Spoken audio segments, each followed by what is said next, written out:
Excellences, Mesdames, Messieurs les membres du corps diplomatique et consulaire, Excellences, Monsieur Sylvestre Ntibantunganya, ancien président de la République du Burundi et votre épouse, cher honorable Justin Yobungio, député du Parlement burundais, Madame Véronique Petit, directrice générale de l'affaires bilatérales et de la mondialisation, qui a représenté le Royaume de Belgique, Madame Yamina Gerfi, chef faisant fonction division Afrique centrale, au sein du service européen pour l'action extérieure qui a représenté l'Union européenne, Altesse royale, honorable Rosa Pola, sœur du héros de l'indépendance du Burundi, dont vous venez de suivre le discours, chers entrepreneurs et amis du Burundi, Mesdames et Messieurs les représentants de la diaspora burundaise, chers artistes burundais qui ont agrémenté les événements historiques d'aujourd'hui, chers footballeurs qui ont commencé les cérémonies depuis l'avant-midi, distingués invités, Mesdames et Messieurs, bon après-midi.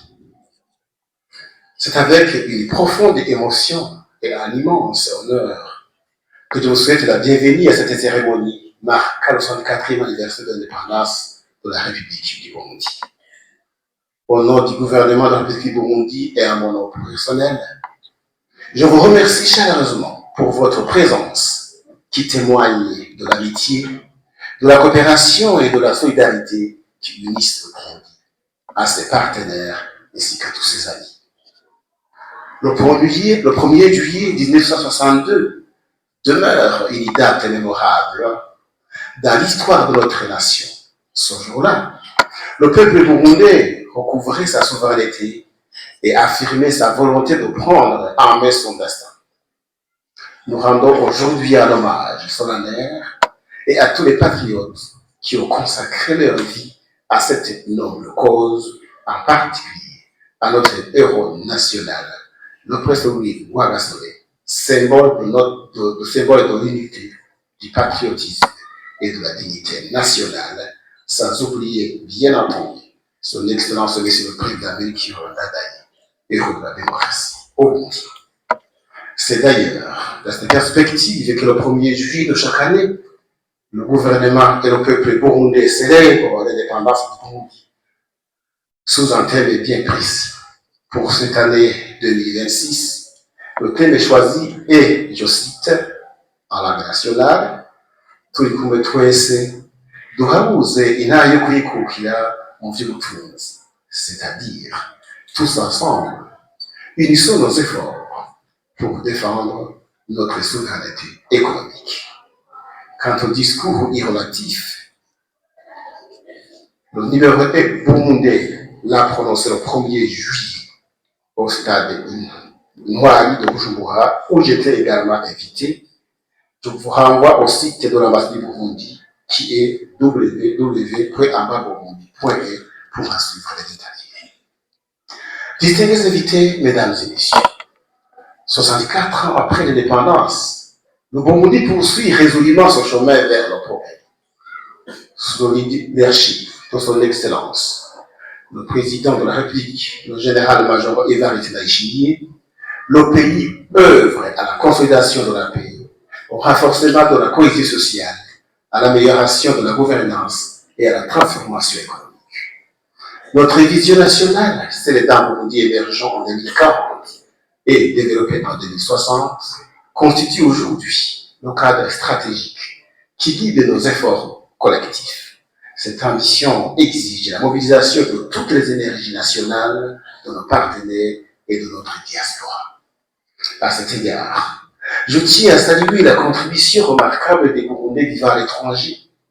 Ainsi, par leurs investissements, leur transfert de compétences, leur expertise professionnelle et leur attachement indéfectible à la mère patrie, ils participent activement à la construction du Burundi de demain. Chers compatriotes, le Burundi d'aujourd'hui est un pays d'opportunités. Notre diplomatie économique s'emploie à promouvoir les investissements, les partenariats mutuellement bénéfiques et le développement du secteur privé. Cela a donc conféré à mon pays, le Burundi, d'être élu président de l'Union africaine de février 2026 à février 2027. Je voudrais également exprimer notre gratitude au Royaume de Belgique, au Grand-Duché de Luxembourg, à l'Union européenne, à l'OIACP, ainsi qu'à l'ensemble de nos partenaires bilatéraux et multilatéraux pour les coopérations constantes avec le Burundi. Ensemble, nous continuons à construire des relations fondées sur le respect mutuel, le dialogue et la recherche d'un développement partagé. Excellence, mesdames et messieurs. L'indépendance n'est pas seulement un héritage, elle est aussi une responsabilité. Elle nous invite à préserver l'unité nationale, à promouvoir le travail bien fait, à renforcer la solidarité entre les générations et à transmettre aux jeunes des valeurs de patriotisme, d'intégrité et de service à la nation.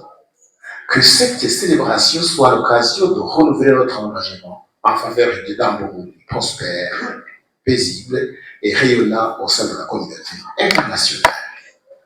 Distingués invités, mesdames et messieurs, avant de conclure mon allocution, permettez-moi de présenter mes sincères remerciements, compliments et gratitude aux autorités du Royaume de Belgique à tous les niveaux pour leur soutien au gouvernement de la République du Burundi à travers ENABEL, en contribuant à la mise en application de la vision Burundi 2040, 2060 dans différents secteurs de la vie nationale.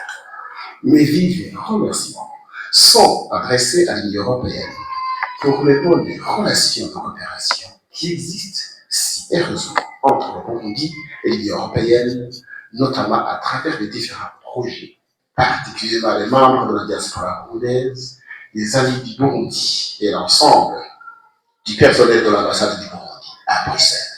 Je formule enfin mes vœux les plus sincères de paix, de santé et de prospérité pour le peuple burundais, pour la diaspora burundaise, pour nos partenaires et pour chacun d'entre vous ici présents. Vive l'amitié entre les peuples, vive la coopération internationale, vive la diaspora burundaise, vive le Burundi indépendant et souverain. Je vous remercie de votre débat.